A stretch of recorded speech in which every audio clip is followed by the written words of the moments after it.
up, Dad Bod Nation? Dad Bod Steve. We got another podcast. We have someone special coming in today. This is a person who I coached in high school soccer.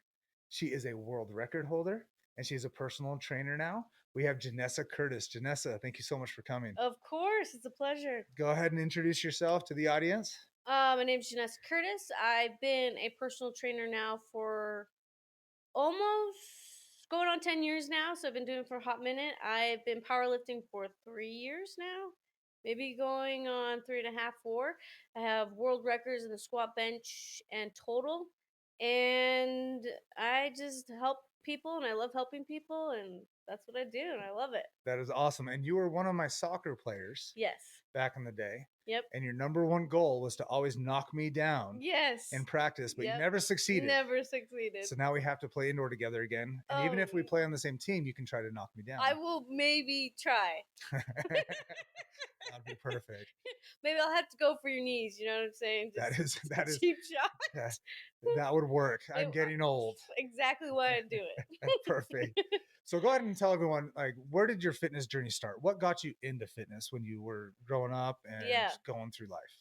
Honestly, I just remember from like elementary. I loved being active. I wanted to always play sports. I was kind of a tomboy and I played football with all the boys, and so I don't know, it's like from I remembered, it's just what I did. I remember I got more into it when I saw this girl do pull-ups and I couldn't, and I was like, this girl is so girly and she can do pull-ups. I was like, no way. So then it like lit a fire under me, and then I started doing like P90X and things like that, Insanity. And then it wasn't until I got into sports and I realized I'm like 90 pounds, 5 foot tall, and like getting pushed around. I was like, this freaking sucks. So then I got into weightlifting, and so I was about 15 years old, and I've been doing it since. So like 12, 13 years now. And your whole family is pretty active, right? Yeah. And so did that have a big influence on when you were younger and growing up? Oh, for sure. My family is health freaks. They were probably a little crazy, a little overboard, but yeah, they were always healthy. We did raw food at one point, and I remember when my parents did that, I was like, where the frick's all the food? Like, what the heck just happened? We didn't stay there very long, but then we were kind of more vegetarian, didn't eat a lot of meat, grew up not eating meat. I got older, I do eat meat more now. But yeah, always very active, always very healthy. And so it's just kind of been my lifestyle from birth, pretty much. So. And what were the sports that you were playing in high school that really got you going and moving? Yeah, so I played volleyball, never soccer, didn't touch a soccer ball ever. No, I'm just joking. I played soccer, obviously, and I played basketball, and I did a little bit of track. So those were my main sports that I did in high school. And so when you were playing, did you also lift in high school a lot? Is that where you started getting into lifting? Because your brother Joe, who I also taught over at ALA, he lifted a ton. He was big time weightlifter, football player, right? Those were his two biggest things. Did he get you into weightlifting? Is that when you started doing it, or did you figure out like I want to start lifting weights now? Yeah. So fun fact, I got my brother into football. Okay. I played football and I needed someone to practice with, so I made him come out and practice with me. So I got him into football, but he was always lifting, but he never wanted to help me. He's like, I want to go to the gym. I don't want to be with my sister. I want to do my own thing. So I kind of just figured it out on my own. I just kind of started going. And something that I think people don't realize is the trainer is this in the same place that everyone else starts is. So like when I got started, I was intimidated by the free weights. I was intimidated by going out and doing all the movements that most people are doing out there. So I stayed in the machines, and I remember one day I was like, this sucks. I want to grow. I want to get better. I want to freaking use these free weights. I don't freaking care what anyone thinks. No one's probably paying attention. And I just started going and doing my thing. I probably had terrible form also, but you know, that's how you learn. Trial and error. You learn. Absolutely. You gain knowledge. And then I just got better. And then from there, obviously, I've become a trainer. So yeah, so let's go over that whole journey being a trainer. So you played soccer, you played volleyball. I stole you from volleyball. I actually never played volleyball. I was totally a joke. Oh, okay. I was going to say you would be pissed. Well, I know I tried to steal your sister from volleyball, and that didn't work. No. But I got you over. Yeah. And then you did play basketball. I did the scoreboard. Yeah. I did the scoreboard for basketball, so I got to watch you for that. But then you graduate high school. Yep. And when did it click to say I want to be a physical trainer? Yeah. What was that time?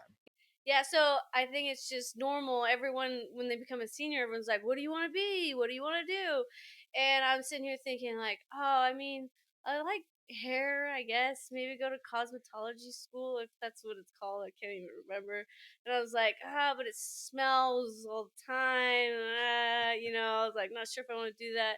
But I do remember I was having like a conversation with you one day on practice, and I was like, "You asked me that," and I was like, "Oh, think I want to be a personal trainer and I might get certified in asthma." And you're like, "Yeah, you should do that." And I was like, "Yeah." So it was pretty much like I had a moment like, what do I do? I really love helping people and I really like being active, playing sports, doing that stuff. I was like, what the heck do I do with this? And then I was like, oh, personal training. Put Yeah. two and two together. So that's what I did. I just right out of high school, I went right into an internship at Vasa and I started getting certifications and haven't really looked back since. And for those watching, Vasa is like who took over Gold's Gym in Utah Yeah. about 15 years ago or so. Hmm. And so you worked with Vasa. How was that? We're working with Vasa because you see a lot of those guys sitting around. Hey, do you need help? Right. And they walk around, or Hmm. you have to sign up with Vasa to get personal training. Hmm.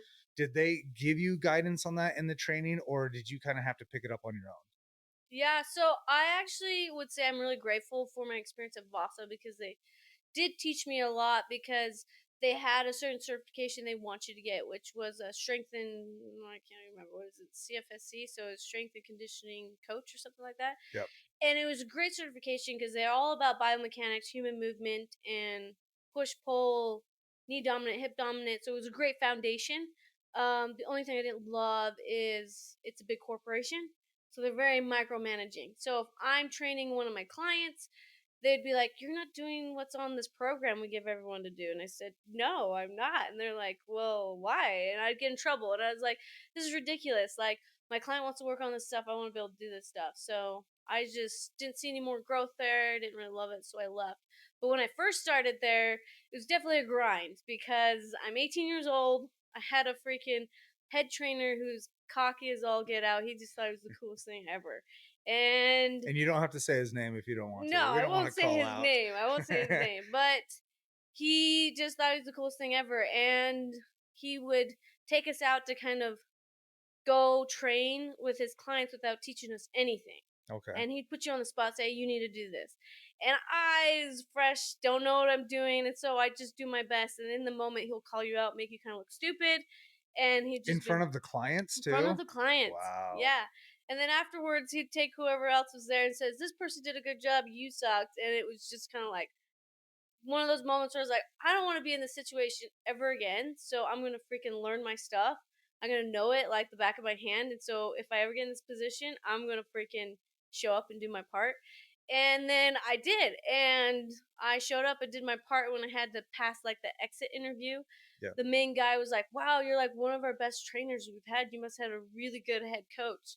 And I was like, yeah, And I came back to the gym and he's like, "Oh, they're praising you." And he's like, "It's because you had just such a great teacher." And I just sat there and I was like, yeah, I had a great teacher. You were so good. Yeah. So it was kind of like great because it lit a fire underneath me. It made me have to really challenge myself and work because it's uncomfortable. People put you in uncomfortable Yep. situations.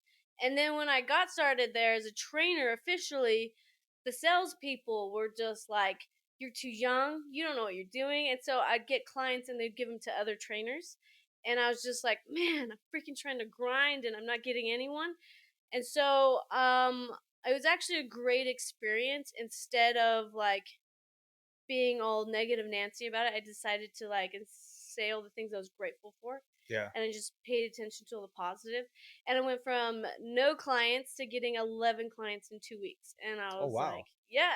And I learned the power of gratitude in that moment. And that's probably something that I've implemented in my business and why I've stayed very successful because I dialed in my mindset and I made sure my mindset was just on point where I needed it to be. Yeah. That is awesome. And so I'm gonna pull this out. Mhm. Being 5 foot, right? Mhm. Is that your official height? 5 feet? It's my official height. Actually, I like to say I'm 5'1", but yes, it's So 5 foot. 5 feet, and you always hear this, a girl in the industry, right? Uh-huh. Did you see that as a barrier of possibly not getting clients or people overlooking you and your abilities to actually be a trainer? I definitely think it was more or less like my age when I got in there, but it's like your age and you are a woman who's just barely getting started in this.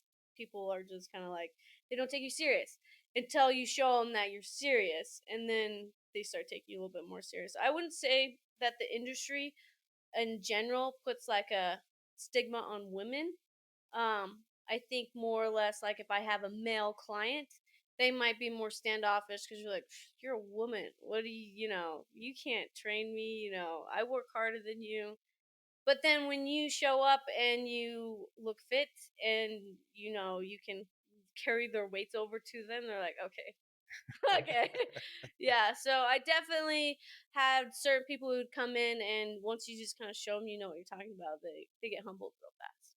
And so the knowledge, like when you show them that you know the Mhm. knowledge, they Yep. do pretty well. So Mhm. you're at Vasa, Yep. you got some clients, now you're leaving Vasa. Mhm. And what was the steps after that? Did you have to get more certification? Did you have to go to school at all or take Yeah. classes or Yeah. if someone was trying to get into personal training, Yeah. right? What would you tell them? Hey, here's the steps I had to take to get it. Yeah. So I got certifications. I'm constantly learning and growing, and I love it. So, first of all, I'd say you have to be hungry for knowledge and you have to have a desire to always keep learning Yeah. because that's what's going to make you successful. If you ever come complacent, someone's going to be better than you. So, you always have to be hungry. I got certifications while I was at Vasa. I left Vasa. I got my LLC. I started my own business, and I started in a chiropractor's office and then another gym, and then I also had other jobs that I worked while I built my business up. But I built my education up. I would say the biggest thing, I didn't go the route of college because my brain just doesn't learn that way. I just didn't like sitting down, looking at a book, and regurgitating the information. I really wanted to learn it, internalize it. So Most people don't learn that way. yeah, and I think it's ridiculous. I'm not a huge fan of that way, but that's probably a conversation for a different time. But I didn't learn that way, so I went the certification route, which honestly, like I meet people who have all these degrees and I see the crap that they're doing. I'm like, how, what are you doing? Like you have a degree. Anyway, so certifications I feel like can be more valuable or just as valuable as a degree. So I actually went out to Miami and I got certified in biomechanics and human movement and athletic development.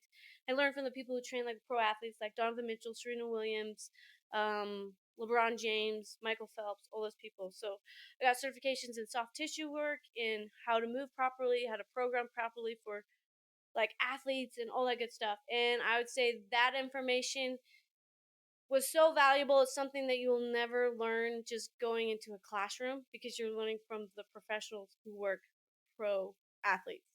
They understand the value of if you screw an athlete up in your time, that's millions of dollars on your freaking head. So like you better know your crap. You better be able to explain it. You better be able to know what you're doing because it matters.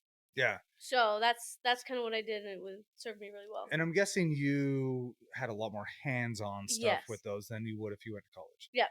Yep. It was like you definitely have the practical part where you have to know and pass a written test so you can actually know that you know knowledge about the body and everything. Yep. But then there is also like you go through and have to make sure you can coach and perform these movements. You actually understand how to like progress them, regress them, and like how to program design for certain people and certain things. So it's very hands on.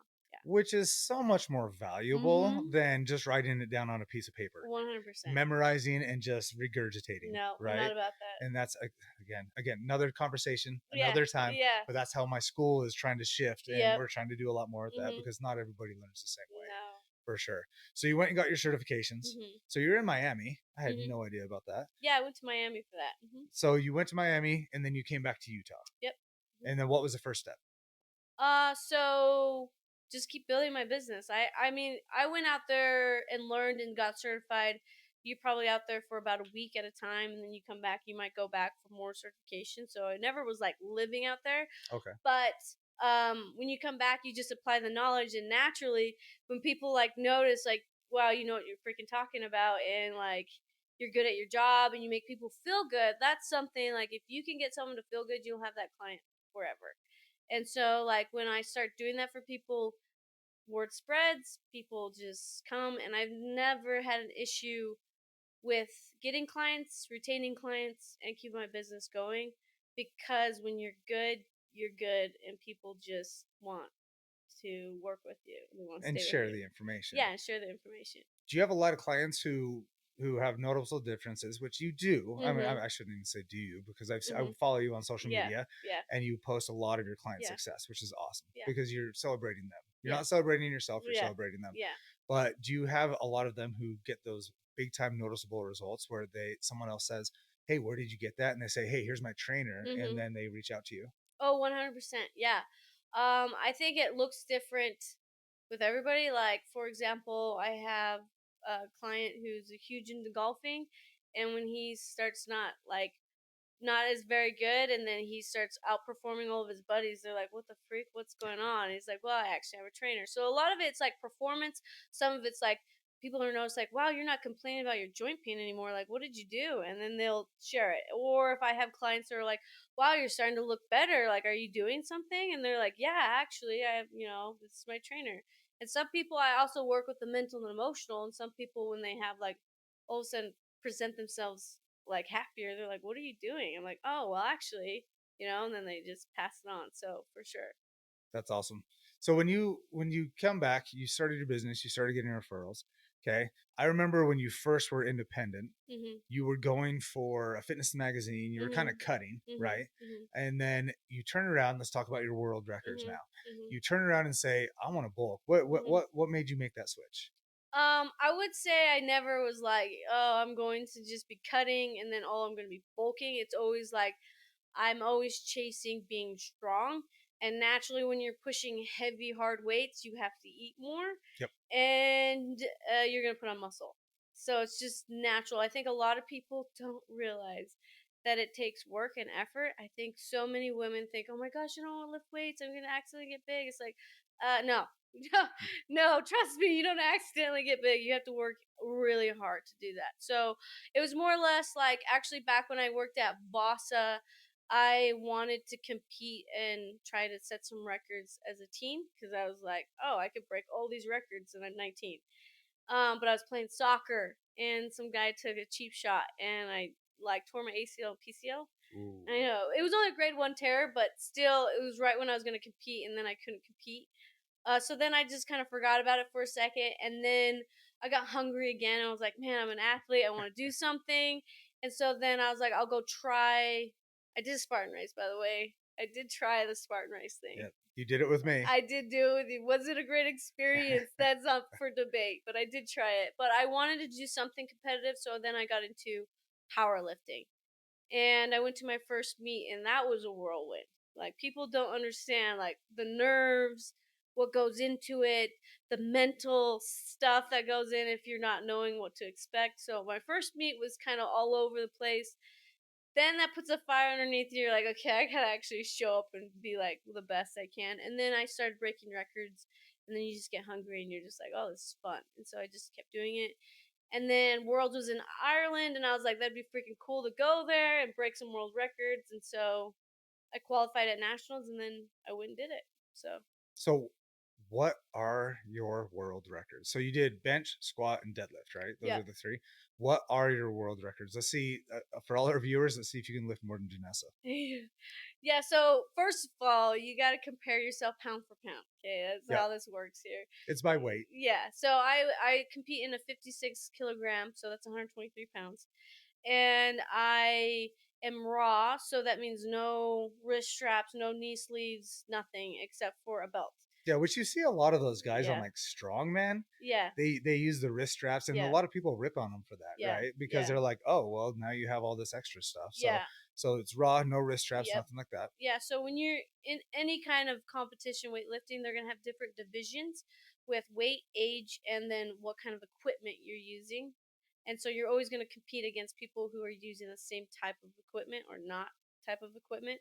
So I'm in raw, I'm in 56 kilograms to 123 pounds. I'm in open category, so I compete with people from I think 20 to 33 years old. Okay. So they So do it by age group. they do it by age group. Okay. Yeah. Yeah, so my world record is squats 330. My bench, I can lift heavier than this, but the record is at 210. And then I have the total where they combine all your squat, bench, and deadlift all together, and the total for that. It's in kilograms, so I can't remember the exact conversion, but it's close to 900 pounds. Oh, nice. Say Hmm. the kilograms. Let them do it on their own. It's like uh 380 kilograms or There you something go. like that. Yeah. Go calculate it yourself Yeah. now. Yeah. Yeah, something like that. So, what was your reaction when you went to Worlds? I remember you posting this. Your Mhm. mom went with you, Mhm. and you went to Ireland, Mhm. and you broke the record. I mean, Mhm. was that just a surreal moment for you? It's everyone asks me this and it's kind of crazy because you work really hard Yeah. and you get there and it's just like another day of let's work really hard. And then when you do it, you're like, yes. And then you're sitting here like, okay, now what? What's next? It's kind of like your brain learns the grind. Yeah. And like when you accomplish it, you're like, yeah, that's cool. But then your brain's like, now what? Do it So again. let's do it again. Yeah. So then I was like, I gotta actually challenge myself now because, I've already have these ones. So let's see if I can try to break some records with people who use drugs and I don't use drugs, and let's see how I can compete as a natural athlete against them. So that's kind of been my goal moving forward. And when you say drugs, it's people who doing PEDs, Mhm. right? Yep. Performance enhancing drugs. Yep. And have you been beating them? Oh yeah. Yeah. So you're non-drug Uh-huh. versus drug, and you're Yeah. beating them, and that should be giving them an edge, though. It should be. Yeah.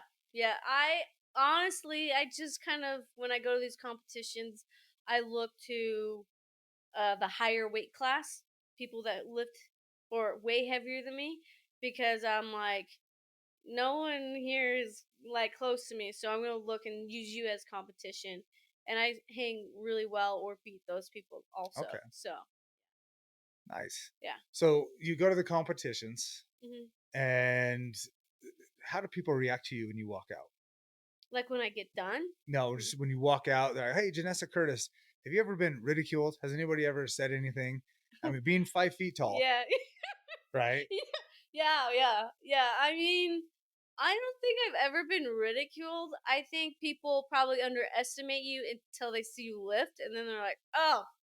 Usually, people are like, "That's your starting weight? What?" I'm like, "Yeah, it's my first attempt. What? What?" So when you go to these competitions, everyone's really cool. Everyone's very supportive. Everyone's like, trying to like boost you up and like support each other. That's really So cool. yeah, So it's a good family environment kind of it's thing. never negative. I mean, family environment, they will cuss at times because everyone's lifting heavy weight, but they try to keep it family friendly. But everyone's solid. Yeah. Everyone's helping each other. And when I say family, people treat each other like family. And Yes. it's Yeah. like you said, you did the Spartan race. If you go to a Spartan race, people are like, "Hey, you can do this." They Mhm. encourage each other. Yeah. And if someone passes someone, they don't get all jealous. Oh, like Yeah. they don't Yeah. make excuses. They say, "Hey, good job," right? Yeah. So it's a very good environment to be in because people are supportive of each other. Yep. Do you ever see any rivalries that people kind of don't like each other?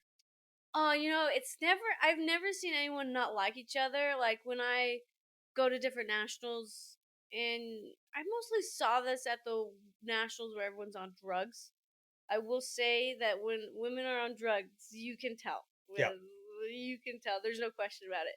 But they'll go up to each other and they'll be like, I've been chasing your world record for forever. And they just beat each other. Like they just beat the person who had it. And they just congratulate each other and they hug and they just, everyone's very kosher and nice to each other. So, that is cool. yeah.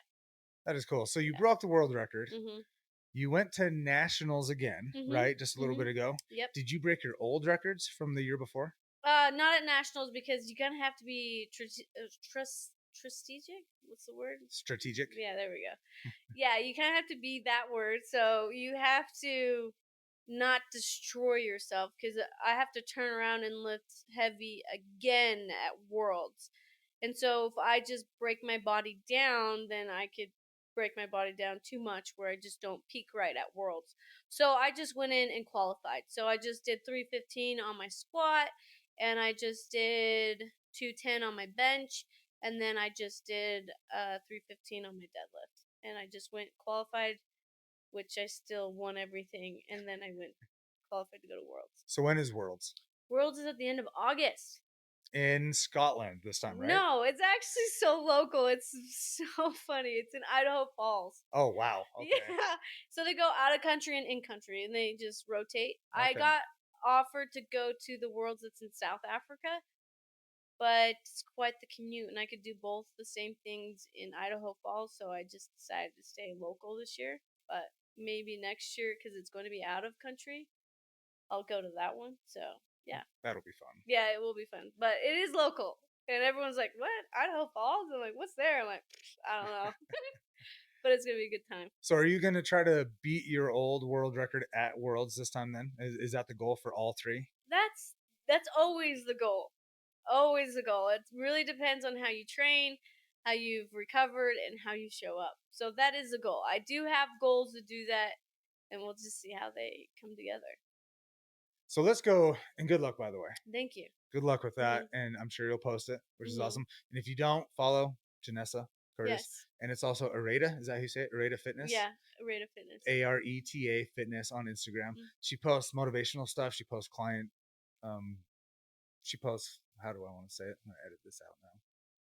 Client. She posts client success and their progress, and she really celebrates what her clients are doing. But she loves to post little things like if you're not moving well, if you're not feeling a certain way, or if you feel like your diet's out of whack. She gives little tips there, and it's really fun to watch, especially since I've known you for so long. It's just fun to see you grow. Yeah. But yeah, go follow her and check her out. And then if you have questions, send her a message on social media. Yeah. And she does online and in-person training, right? So do. go ahead and go into that. Like, what do Yeah. you do for the online training? Yeah, so it's very customized to the person. So when I get a client, the first thing I do is I take them through an assessment. So if they're local and they want to do online, I can take them through my orthopedic assessment. So this is the same assessment that pro athletes go through. I test all the joint range of motion from head to toe, and I see why their body's the way it is and what's not functioning correctly, and I create a program off of that.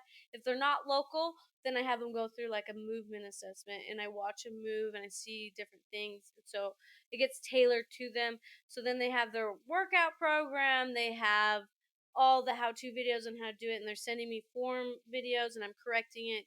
I'm seeing if they're doing their workouts because everything's recorded, and I'm seeing if they're pushing themselves in their workouts. So I see again if they're like doing the right reps, the right weight, the right sets, are they skipping, or I see it all. And then the same thing with their nutrition.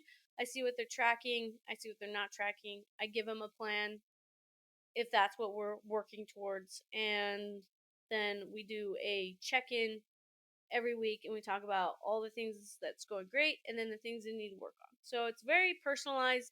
It's all scheduled for them. It's all organized for them in a one place. I have an app that they use, and so it's all very organized for them. And you do in person. Everyone knows what that is. They come in, they work out with you, right? And you talk them through all the workouts and everything. So you do both, and you have how many clients now? I have a little over 50 clients. 50 clients, which is, that probably keeps you really busy. Yeah, it does. Yep. That's constantly awesome. growing too. So yeah, that's awesome, and it's always fun to see the success of old students. Yeah. And soccer players, because the soccer players, we had that fun connection. You guys sang Christmas songs on the bus, which drove me absolutely nuts. And so, but we had such a strong bond, and I always see you and other soccer players connecting on social media all the time too. So it's fun to see. So that is awesome. So congratulations on the success with that. Yeah, it's been great. What I want to ask you now is a couple of things, and I see this in PE all the time, right, with the kids at my school. Do you get clients who are constantly, oh, I'm not seeing results, and it's only been maybe a week or two? Talk people through that, like, and I blame social media specifically. Social media is ruining the fitness industry in so many ways. Not with just these fantasy body types that people maybe have for a week of the year, take a ton of pictures and videos. Lighting is crucial and everything. And then they don't look like that for, 51 weeks of the year, right? So social media is huge on that. And you have all these supplements out there claiming fast results, burn fat, which we all know it's false. There's no such thing as a fat burning supplement, right? You can't outwork or out supplement a bad diet. It's true. Okay. So when you get people who are frustrated, or talk the viewers through, hey, don't Mhm. be, don't get frustrated. What is an actual timeline that someone would need to wait before they actually start seeing results? Not Mhm. feeling it, but actually seeing it. Mhm. So you're talking specifically if someone has weight loss goals? Weight loss goals, or even to bulk up. Yeah. Okay, so bulking up, that's a completely different Yep. story. Muscle does not come on overnight. Now, if you're just getting started, you get newbie gains, and newbie gains are amazing. You feel strong, all your lifts are going up, you see all this muscle come on fast, and then it slows down. And when you are experienced lifter or experienced in the gym, it just doesn't come on as fast. I would say on average about zero point 0.4 pounds of muscle in a week. So, like, how long does that take you to see that in your body? It takes a minute. So, you could grind really hard if you're an experienced lifter all year round to maybe get 10 pounds more if you're lucky. And that's like really good if you're not using any enhancing stuff. So, Yeah. it takes time to bulk and it takes a lot of effort and like focus. As far as like weight loss, a lot of times people don't realize that there's a correction phase. So, like, I get people, this is more probably with women than for men because we have hormones and those hormones throw a lot of things off. So, a lot of women get in these fat diets and they just don't eat a lot of food and they throw their hormones off and they cannot lose weight when their hormones are, I mean, obviously, if you're like not eating at all, your Yeah. body's going to like not keep the weight on. But you have to know that there's a correction phase, and depending on what your lifestyle was before, you might have to be in a correction phase for a month to 3 months. And so you have to like get your body back to a healthy place, and then you can lose. So I always tell my clients, how long have you been in this spot? And you expect to get out of this spot in like 60 days? Like, that's unrealistic. So I'd say commit to being committed to this journey as long as you wanted to change out of this journey. You'll probably get there faster, but you have to put in the work. So if someone's trying to lose weight, depending on the situation, I say you need like at least like 6 months to like really see big changes. At least. 6 months. At least 6 months. Like the first, everyone that I work with, the first month is like figuring stuff out. Yeah. Trial error. You have bad habits. You're not going to be perfect, and because you're not perfect, you're not going to see the results you want, and that's okay. And then after they get in a rhythm, then the next month they're like getting better at it, so they're starting to see some success. And then after that, they're dialing it in and they're staying consistent, and then their success really grows. So I'd say at the minimum, you have to commit to at least 6 months to your goals. So don't get frustrated in the first No, couple of months, right? no, no. And the thing that's crazy is I'll have clients, this happens all the time. I have clients being like, I have these goals, I'm not seeing any successes. And I said, Okay, let's just look at the data. How many days have you tracked your food? Oh, I haven't been tracking. Okay, so, okay, like how many days did you do your workouts? You're supposed to be doing at least 3 a week. Oh, I did like maybe one last week. And then I'm like, okay, so if you put in half or less than half the effort, guess what you're going to get? You know? So you have to like also tell people, show people like this is what you're trying to expect, but your actions don't support it. So your actions have to support your desires. So let's align them and you'll see success. Yeah. Oh, and people have to remember too. A six pack doesn't mean healthy, Mm-mm. right? Mm-mm. Because my favorite thing, I called myself the dad bod Spartan Mm-hmm. through my whole Spartan race. I ran 30 of them, Mm-hmm. right, in a year. And I would run by these CrossFit guys who were just jacked, and they would fail the obstacles. And I had a little gut, I Mm-hmm. never had a six pack. Mm-hmm. I'd get through the obstacles and I'd beat them in every race. Mm-hmm. And I'd just flex and I'd be like, dad bod bitches, Mm-hmm. and it was fun Mm-hmm. because it six pack is aesthetic. It's Mm-hmm. really, you have to try to get that six pack. Mm-hmm. But for someone who just wants to lose weight and live a healthy lifestyle, and they don't have that expectation of looking like a lot of these people on social media, do you see a more of a motivational gain? Like, are they more motivated than someone who is like, I want to look like this, Mm-hmm. and they don't see those results? Are you saying are people who have more of like a physique goal less motivated than people who have like maybe wanting to be healthy in general? For a longer time. Yeah. Yeah, yeah. Yeah, I would say I always ask people when I'm going to take them on as a client. I always ask them these questions like, what is your why? Like, why are you doing this? And the people who have a deeper why of like, well, I actually want to be able to play with my kids. I'm tired of getting worn out. Or I want to be healthy. I have diabetes and I don't want to die. You know, those people, they're committed. They stick to it and they stay with it. The people who are like, going just for a nice body, a nice physique, that is like surface level. And they can be a little more fleeting because it's not easy. It's It's not. uncomfortable. If it's not challenging, it's not changing. And anytime you want to grow and progress, you have to be willing to be uncomfortable. And that is something most human beings are not willing to be. We love comfort and we strive for comfort. So when it's uncomfortable, the first thing you want to do is get out of it, right? So if you don't have a deep why, yeah, you're just not gonna stick with it very long. So, what is the biggest hurdle do you see? I don't see it being the exercise. I see people Mhm. actually being willing to exercise. I see it as the diet. Do you see Mhm. that as the most? Like people actually don't understand food and calorie count Mhm. and Yeah. macros Yeah. and things like that. Yeah. Like what kind of things do you see people what are the biggest mistakes you see people making when it comes to diet? Yeah. So diet is by far the hardest one. I have so many clients where they don't even want me to touch their food. They're like, I just want to work out. Don't even talk to me about nutrition. And I was like, okay, whatever. But diet is by far the hardest. And so I would say a lot of people just think it's all about calories in, calories out, which it is. You have to be in a calorie deficit to lose weight. For general weight loss, Yes. like yeah, I get that. For general Yes. weight loss, Yes. calories in, calories out, you can see some results. But Yes. people who want to bulk and other things, Yeah.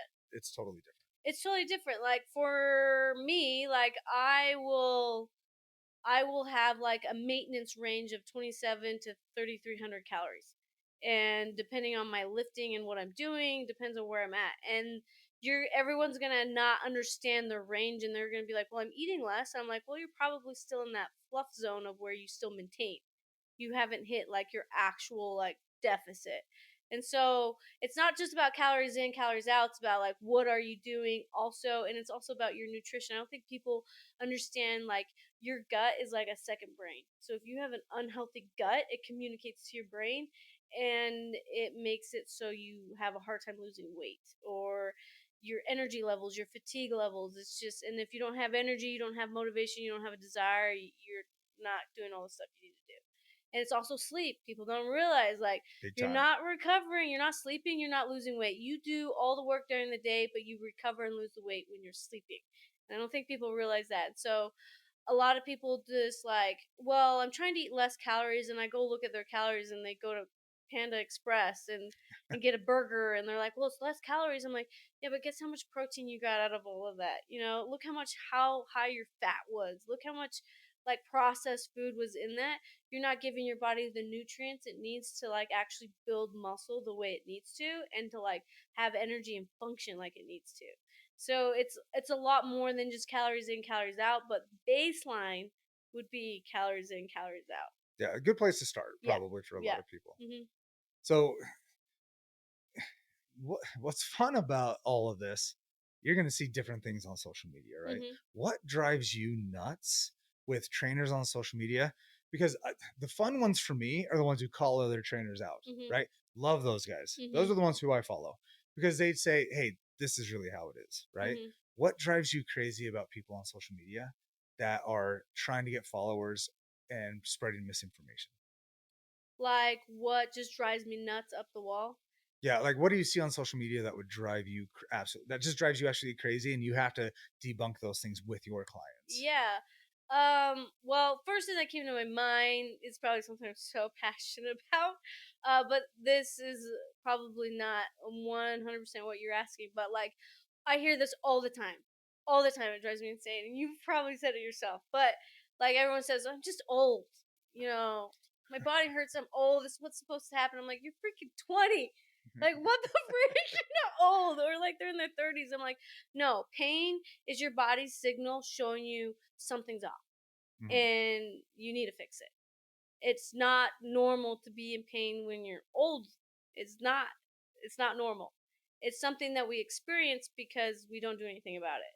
And so that would probably be my biggest thing that drives me up the wall. I'm sure you see that from clients more often than anything. Yeah, yep. I see that from clients. I also see it from like probably big bodybuilders and stuff like that. If they're working hard, they talk about like pain is part of the game, and it's like like pain, like the burn and whatever, yes, but like joint pain, no. That's part of just like you're not functioning properly. So that would probably be like my biggest thing. And then the other thing is like if I'm working with athletes, you will see people giving athletes like workouts that are for bodybuilders. And it's like this workout is to make you look good. It's not going to be good for performance. You're probably going to break down. You're going to be slow. You're just not going to. So it's not functional. It's not functional, yeah. So I would say things like that, or like if you see certain people say eat these foods and you'll start losing fat, and you're like, oh, this doesn't work. Like No. these are metabolism busting foods you should incorporate. It's like this is a nice sales gimmick, and they usually do that kind of stuff because everyone on social media has like a 3-second attention span. They have Yeah. to get you so fast. You got to hook people You got within to the hook first five people. And seconds. so they're like, what can we say that's going to hook them? Oh, this will burn fat like this. And so you're in. And then they go on and say stuff. And so a lot of times on social media, people are saying stuff just to get your attention and to keep you there and that want to follow them. But sometimes it's not what it needs to be. And a lot of people are finding their information just by AI nowadays. They just AI it and regurgitate it. Yeah. So there's a lot of stuff out there, and there's a lot of stuff that you hear people getting a lot of like what would you say, like a lot of credit for, but if you look at the science behind it, you're like, that doesn't it's not supported by science. Yeah. Yeah. And that's a big thing. My favorite thing that drives me nuts. I should say my favorite thing, but the thing Mhm. that drives me nuts the most Mhm. is when people say do these fat burning exercises, and it's Oh like yeah. you can't Oh spot burn yeah. fat.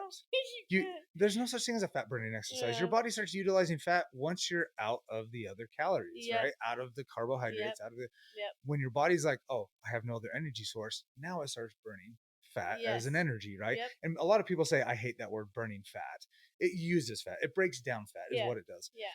And I can't stand it because all these people are like, oh yeah, hey, if you want a slimmer belly, do these exercises. It's like, no, you can't spot burn Mhm. fat. Mhm. I mean, do you ever hear that from your clients? Like, One what hundred exercises can I percent do? all the time. I also see this on social media. Like, there's this post of this girl saying, "Do you want to build your arms and get them toned and like, just don't have these really society arms?" And she's doing stuff like this, and I'm That's a like, chest workout too, right?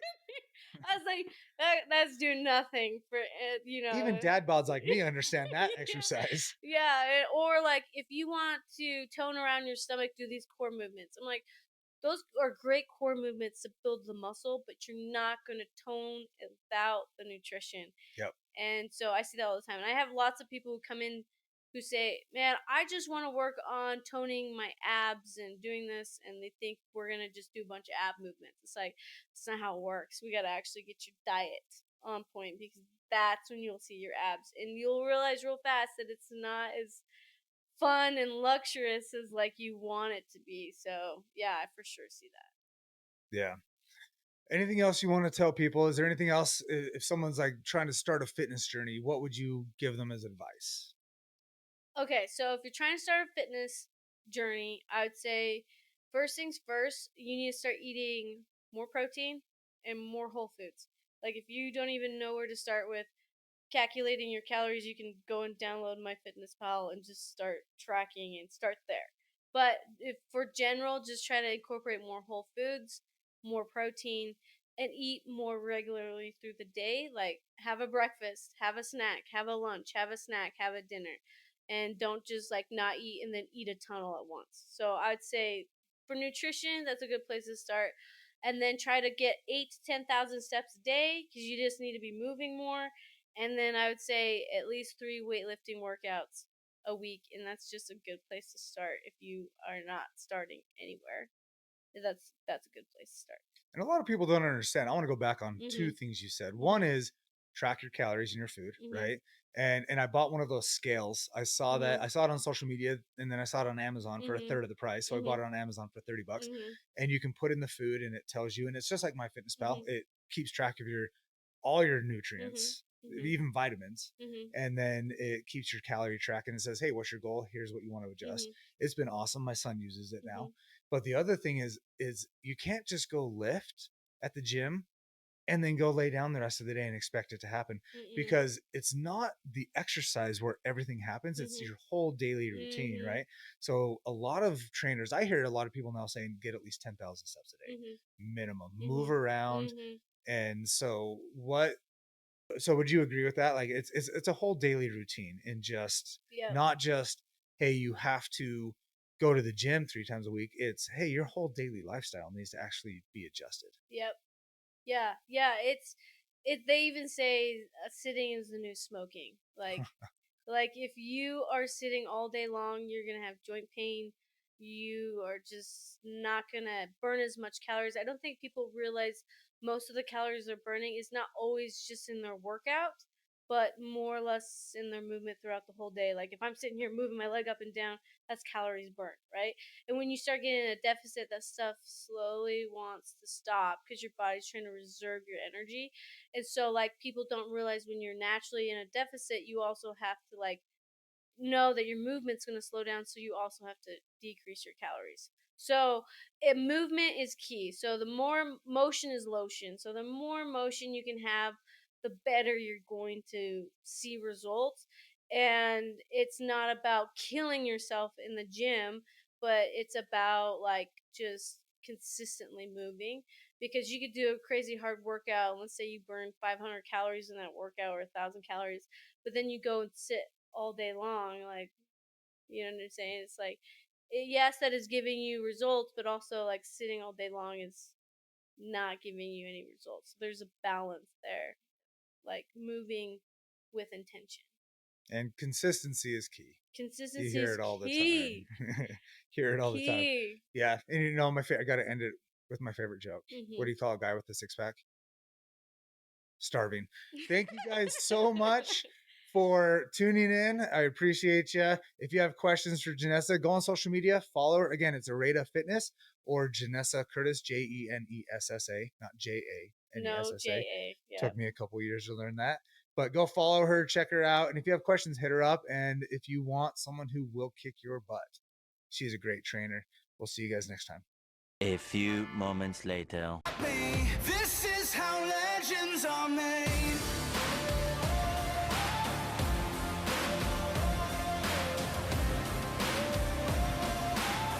This is how legends are made.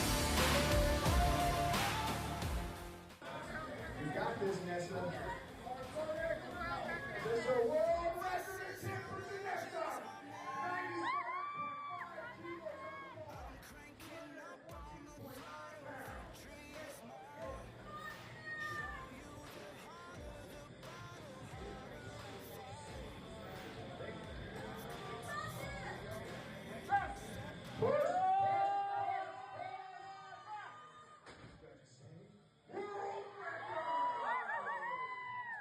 I'm going in. I'm cranking up on the throttle. This is how legends are made.